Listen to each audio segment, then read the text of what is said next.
Hello everyone, welcome back to my channel. If you're new here, I am Zoe. Welcome. Apologies in advance for this lighting setup. I look very shiny, but it's just started storming outside and I only have the tiniest ring light. So we're doing our best. Today, if you couldn't tell from the title of this video, we're going to go through every book I have read this year. I tried writing them all out from what I have on my Goodreads, realised that that's not everything I've read. So I think I've got everything now in my list, but maybe I'm missing a couple, I don't know, we'll see. And I'm also going to be ranking them. I think we're going to go from worst to best, because I've already said what the worst one I've read this year is, so we might start there. I have this enormous pile of books beside me. Some of them I have here, some of them I don't because I've taken them home with me. Apart from that, let's get straight into it. First up, starting at the bottom, we have Marriage for One by Ella Mace. We have Marriage for One, and I read this early in the year, did not like it. I'm sorry for anyone who does. It's just, I think I read it on my Kindle and it's just got a new cover, and so I'm seeing it all over the place. In my advice, don't read it, but I also didn't like the tropes in it. So if you do like the tropes, there's a bit of a sickness trope, I think, if I remember correctly, then maybe give it a try, but personally, not for me. Did not enjoy at all. Okay, I'm going to speed through these as well because there's 40-ish books here, so otherwise it's going to take way too long. Next was Fallen Too Far by Abby Glines. Gleans? This one was like, I think, step siblings, or like her dad remarried his mom or something. Kind of bully romance, I think, if I remember correctly. And yeah, wasn't great. Like, wasn't terrible, but not good. Then I had controversial one, actually. This is The Kiss Quotient by Helen Huang. I think that's how you say her last name. I just didn't like this. I wanted to like it. Thought I was gonna like it, but in the writing, I just wasn't for me. But some people love it, so still give it a try if you think you'd like it, but personally, wasn't my fave. Then we have Puck Me Secretly by Odette Stone, which is a hockey romance, if you couldn't tell by the title, and I think from what I can remember, there just wasn't like much in it. Like, it was alright, kind of bland storyline, it was fine, but just wasn't anything insanely good. Then I have To Kill a Kingdom by Alexandra Christo. I think it's Alexandra. Can you hear the thunder? Oh my god. This does not happen often, so this is kind of nice, but not while I'm filming a video. To Kill a Kingdom by Alexandra Christo. This was a bit out of my usual area for me. Kind of more fantasy, still romance plot lines, but more fantasy based. Read really bad reviews about it, and it was better than the reviews said it was going to be, but I think it was just like more compared to what else I read this year. Not the best. Then we have The Betrayals by Bridget Collins, which I talked about in a previous video. I think it was a reading wrap-up maybe, kind of towards the middle of the year. It just was very like, again, had a romance plot, but was kind of like, I was hoping it was going to give me like Harry Potter kind of fantasy vibes of like school fantasy, if you know what I'm talking about. It was not that. I mean, it was based in a school and it didn't like have magic, but I don't know how to explain it. It was very complicated, very long, dragged on for ages. I think it might have been a sequel that I didn't realise was a sequel, or it has a sequel. Either way, unless you're really into that kind of book, I wouldn't suggest it. I made it through and it was fine, but it was a drag. It was a long book. Then we have another controversial one, All Your Perfects by Colleen Hoover. This one Bella actually annotated for me, and which made it more enjoyable because I love Bella's annotations. She makes me laugh. But again, I don't really remember what this one is about too much, apart from that it's about their marriage. Oh, it's the then and now thing. I'm not a big fan of Colleen Hoover. I've said it once, I'll say it again. Not a big fan. Not for me, but if you are a Colleen Hoover fan, you probably would like it. I just don't really like her plot lines, just personally. Next, we have the Scholomance series.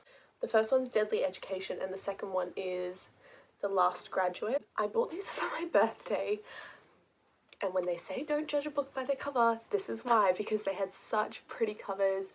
I'd heard that they were kind of like Harry Potter theme. You can see that I was trying to kind of branch out this year slightly. I'm magical fantasy based. Bought them for my birthday with a gift card. Weren't great. They were fine. They were kind of younger, more, they weren't YA, but they were leaning more towards YA. But the first book was like, there was needed so much more context at the start that was not there, and I was just confused throughout the whole book. And it wasn't really till like towards the end that I started kind of like picking up what the whole thing was. So the first book was really confusing, and then the second book was better because I'd read the first one, kind of had a grasp on what's going on, and there was a bit more of the plot line. But again, they just didn't live up to the hype. I'm really sorry if you like them. I really wanted them to be good, but they just missed the mark, unfortunately. Then we have Punk 57, which I don't know if this was the first or second book I read this year. I just don't really remember much to do with it, honestly. So I don't really have too much to say on that one. I remember it being okay. Don't remember it being great. Then was the Unhoneymooners. Again, just really don't remember anything about it. I'm someone that if I watch a movie, like 3 hours later, unless it's like one of the best movies I've ever seen, 3 hours later, gone from my brain. I will not remember a single thing about it. Same with books that like I didn't hate or I didn't love. I just don't really remember anything about it. I remember reading it, and I remember like it was alright. But yeah, again, just couldn't tell you a single thing about it. After that we have The Cheat Sheet, which again I read really early in the year. That's by Sarah Adams. And that was like, if I'm remembering correctly, which I may not, as I explained, is footballer, college romance, footballer and ballerina. Again, college romance, if you watch my other book videos, especially my book trope ranking video, you'll know I'm a sucker for a college romance, I'm a sucker for a sports romance, so from what I can remember, it hit those spots, but like it was good. It was good. That's all I can say. We have Damaged Like Us, which is the first book in the Like Us series by Krista Ritchie. I want to say these are related to the Addicted series, but I think I could be really wrong on that. It's just one of the same authors. Bodyguard like trope, from what I can remember. And I remember enjoying it, but yeah, that's all. I don't really remember anything else. We have the first two books in the Fulton You series by Maya Hughes, which are Perfect First and The Second We Met, which I thought Perfect First was better than The Second We Met. I thought they were fine. College romance, sports romance. I want to say hockey, but it might be football. Sometimes if I've read like some intense books or like books that put me in a reading slump, just a general college sports romance will get me out of it. So I tend to lean towards those, which is why there's a few kind of in the middle, like they exactly hit the spot, but they're not the best, and they're definitely not the worst. Then we have Controversial Opinion. We have The Song of Achilles by Madeline Miller, which I do actually have a copy of. And I have the beautiful, look at that in the light, stunning, 10th anniversary edition cover. Again, talked about this in another video. If you want to see my full explanation of it, go watch that. Had really high expectations, didn't quite live up to it. It was good, I enjoyed it, but not incredibly life-changing like I was thinking it was going to be. Next was The Summer I Turned Pretty by Jenny Han. I stupidly did not realise it was a trilogy. YA, so it was a little like young for what I would normally read, but still really enjoyable. Next is The Wall of Winnipeg and Me by Mariana Zapata.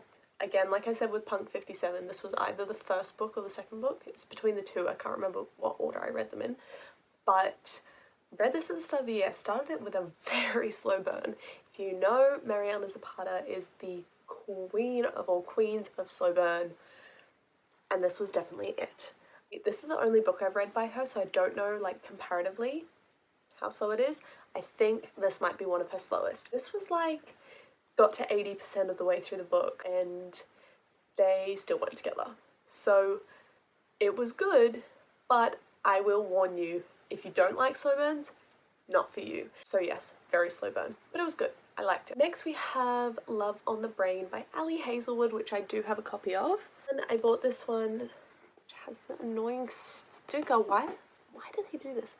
This is it's not a sequel, but it's like related to The Love Hypothesis. Again, I spoke about this in another video. I can't remember which one, but I have spoken about this, so I'm sure I'll link it up here somewhere for you to go watch if you want to hear Catholic Kim coming out there, my thoughts on this in greater detail. After that, I have my list down here, so that's where I keep looking down. We have People We Meet on Vacation, or if you have the alternative cover like I do, it is You and Me on Vacation. Caused me so much freaking confusion. It's the same book, just different covers, obviously, and different titles for some reason. I don't know why Emily Henry did that, but she did. Enjoyed it. Very good. Anything by Emily Henry, you know it's gonna be good. Not my favourite of hers, which we will get to, but still great. The first two books of the Twisted series by Anna Huang, I think that's how you say it. First two, they were good, weren't great. It's about 4 friends and like they're each individual romances, but the friends, my one major critique with these, the friends really aren't in them. They don't tell any of the major events to their friends. They don't keep them updated. These are meant to be like their ride or die best friends, and they're barely in it. That is my qualm with these books. They're still good. Would still recommend, but not my fave. Next, we have Icebreaker by Hannah Grace. Really, really enjoyed it. College romance, sports romance, everything I love. In a book, in tropes, loved that it was Grumpy X Sunshine, but like reversed. He was Sunshine, she was Grumpy, which was really fun. And yeah, great read, would recommend. Next, we move on to the Dreamland Billionaires series, which we have The Fine Print and Terms and Conditions, which I would rank Terms and Conditions above The Fine Print, actually. They're both by Lauren Asher. Yeah, enjoyed them both. This one is well, they're both kind of workplace romance. They're about brothers, so they're related. There is a third one coming next year, I believe, which is about the third and youngest brother, which he's in Terms and Conditions quite a lot, so obviously you would read them in order, but I would definitely recommend reading it before the third one comes out, because you really like get a sneak peek of what it's going to be about, and also just kind of gather his personality. He's very likable in this one. But if you're looking for a good series, and they look great together on a shelf, which is even better. Then after those ones, we have the tried and true Seven Husbands of Evelyn Hugo. Yeah, that's right. By Taylor Jenkins Reid. It's popular for a reason. Very good. Then we have Murder on the Orient Express by Agatha Christie, which I had seen the movie, so I knew what was coming. I knew who did it, basically.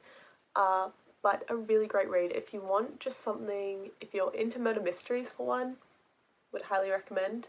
I did not think I was going to like a murder mystery book either. Loved this. This was really good. Obviously, it's a classic for a reason. Then we have, sticking with the murder mystery actually vibe, Good Girl's Guide to Murder by Holly Jackson. I read this and I really enjoyed it. I did not, again, murder mystery, didn't really think I was going to love it. And it's YA, so again, thought it might be a bit young. Gave it a go. Really enjoyed it. Did not see it coming as to who did it. Was very surprised and really liked it. Really good read. Yet to read the rest of them, but they're on my TBR, which probably means they'll never get read. Hook, Line and Sinker by Tessa Bailey. It Happened One Summer is the first one I could not remember. This is about the sister and the best friend of the couple in the first one, and I preferred this one to It Happened One Summer. Again, have spoken about this in another video. We'll link it somewhere up there if you want to hear more in depth about it, but did enjoy this one. Getting to the pointy end. We're getting there. Next we have, which I just read, we have American Roommate Experiment. I had high expectations for this one because Bella hyped it up to me, and don't get me wrong, I really liked it, really enjoyed it, and the thing is, I read Spanish Love Deception so long ago that I don't know which one I prefer. I think I need to go back and like read them back to back, but really enjoyed it. The characters, really like Lucas, what's her name? Rosie. I liked Rosie. I don't know if I liked her as much as Catalina from Spanish Love Deception, but I loved Lucas, and a really good read. Another classic, The Great Gatsby, which I annotated this one, which is you can't really see, but annotated, underlined, is a rare occurrence for me. I don't really do that. I've spoken about it in another video in greater depth. Go back and watch that if you want to hear more of my thoughts on this. And if you didn't read it in school, go read it. If you did and you didn't like it, give it another go, because it might surprise you now that you're reading it for fun and not for an assignment. Next, again, this one was a bit rogue for me, is poetry. It is The Sun and Her Flowers by Rupi. I never know how to say her last name. Is it Kaur? Kaur? Kaur. I want to say Kaur. Rupi Kaur. And it's just a whole bunch of poems. If you don't know her, she also wrote Milk and Honey, which is her most popular, but I haven't read that one. But I want to now that I've read this, because this was great. Short, simple, really didn't take long. Maybe took me like 3 hours to read, but if that. But would recommend, especially if you want to get into poetry and don't know where to start. This one. Everything I Know About Love by Dolly Alderton. I love this book, and I read it before it got like rave reviews. So when I read it, it had terrible reviews. Everything I read about it was that it was not good. I is now started really raining. I don't know if you can hear that. I apologize if there's aesthetic rain sounds in the background. I read this and freaking loved it. I'm 20 at the moment, about to turn 21, but I was freshly 20 when I read this, and I think I read it at the perfect time. It's about love, this sounds so cheesy, but it's about love, it's about loss, it's about the friends you make, and keeping friends, losing friends, and relationships in general, and I just really enjoyed it. I not like her, but I still loved it, and would highly recommend this to anyone in their early 20s. Anyone really, but especially anyone in their early 20s. I really want to read Dear Dolly, which is her new book. Yes, would recommend this one. Next, we have a whole series of the Heartstopper series, Pride and Joys. Again, if you know, you know. I've spoken about these in another video. Super quick to read. If you didn't know, they are graphic novels, but beautiful. Love them, love the storylines, and cannot wait for the next series. I'm so excited, and yeah, would highly recommend. Really quick read. Great gift as well. Okay, we have 3 more, and one of them is technically a reread. So, next we have Verity by Colleen Hoover. Against my previous statements of Colleen Hoover that I just don't really enjoy her books, this one, I took a chance on it. Again, kind of murder mystery vibes. Didn't think I was going to enjoy it. It was really good. I don't like horror at all, so maybe it was just like my weak tolerance for these kinds of things. But I was basically like looking over my shoulder the whole time I was reading it. Really great. Really good. Kept me on the edge of my seat. Like, plot twist of all plot twists, like my jaw was on the ground. The end, even if you don't like Colleen Hoover, as I don't, I would still recommend Verity. I want to read the new chapter in the new copy of it, but I don't want to buy another copy, so if anyone knows where to read the extra chapter, please let me know. I've skimmed it in a bookshop, but I haven't read it fully. Then, okay, My top book of the year, we're going to skip ahead slightly. My top book of the year has to be my all-time favourite, Red, White and Royal Blue by Casey McQuiston. This was a reread though. This is my copy, but I reread it so I could annotate it for my best friend Bella, because we swapped books. She did All Your Perfects. I did Red, White and Royal Blue. Just my all-time favourite book. Can't go wrong. However, this was a reread, so if you want to count it, sure. But if you don't, my top book of this year is Book Lovers by Emily Henry, which, as you can see, is annotated, which Bella annotated for me as a Christmas gift. I loved this. I had no expectations about it. I'd heard that it was good, but I didn't really know what it was about even. I just knew that everyone was raving because Emily Henry put out a new book, and I freaking love it. It made me laugh, it made me cry, which sounds so cheesy, but it's true. I found Nora really relatable. I loved that it was conscious of the book tropes that were in it.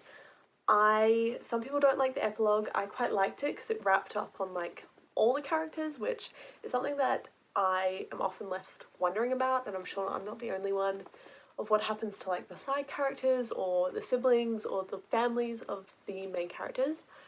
This really wrapped up on all of it, and I just really liked it. If you don't like it, please don't tell me, because I don't want my thoughts on it to be ruined. I cannot rave about this enough. I'm very picky with my 5-star reads. If you've seen my other videos, you will know I'm very picky with what I give 5 stars. The only book that I'd really truly given 5 stars before was this one. This morning this one got 5 stars. It was sitting on a 4.75. It's a 5-star read for me. If you pick up one thing in the new year apart from this, let it be this. You will not regret it. Or maybe you will, and that's okay too, but for me, I loved it. I've been rambling on for about 40 minutes now, so I'm going to wrap it up there. That is everything I read that this year, ranked from worst to best. Do with this what you will. Let me know if you agree. Let me know if you disagree. But please don't come for me on what I like. Yeah, that's everything for today. Have a lovely Christmas. I love you all. Make sure you subscribe. If you want, follow me on my other platforms. On Instagram, I am Zoe Victoria. No, Zoe.Victoria. On TikTok, I'm Zoe Victoria G, and my Goodreads is also linked below if you want to go there. Warning, the rankings that I gave them are slightly different to in this book because hindsight changes my mind slightly. But yeah, that is everything for today. See you next time. Mwah.